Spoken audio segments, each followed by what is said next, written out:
Let's now take a look at the patient's cards, what they mean and how you are going to be working on them.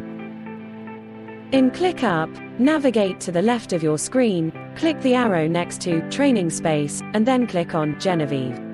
You will see a card called Joe Smith Monthly CM. Click anywhere on the card to open it. When you open the card, you will see all of the patient's information.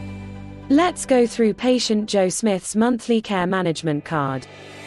Here, at the top left of the card, is where you will find all of the patient's information. By clicking the See More tab, this will expand the description box, and here you will find basic information pertaining to the patient, such as the patient's Medicare number, their date of birth and where they are located.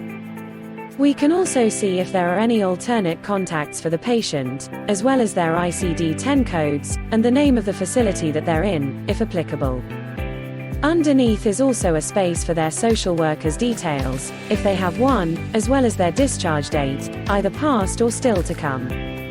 Underneath the description box, you will find a more detailed demographic for the patient. In the Attachments section, you will find your monthly care management notes. Each month will have its own document, and each document is then broken down into the days that you have worked on your patient. Don't forget to rename your daily care management notes to the date that you are working on your patient. Every time that you work on your patient, you also need to answer the following 3 questions.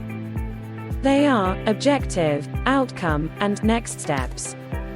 Remember, it's always best to read the previous month's notes on what happened with your patient, prior to you starting to work with them. Underneath the description box, you will find a more detailed demographic for the patient.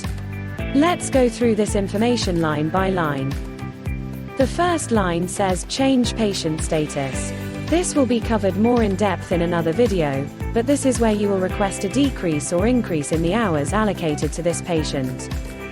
Each patient starts on a default of 2 hours per month, and you will see their estimated allowed time here. If your patient requires a status change, for example, increase to 3 hours, decrease to 2 hours, etc., you will select the relevant tag from the drop-down box. There is also an option to request your patient's discharge from MedAssist. Whenever you request a status change for your patient, you must write a comment as to why, and you will do this here in the comment section at the bottom right of each patient's card. For example, let's say that you want to increase this patient from the default of 2 hours a month to 3 hours a month. You will type in the comments section, weekly phone calls with the patient are always around 30 minutes or so, which doesn't leave enough time for any research, or whatever the reason may be.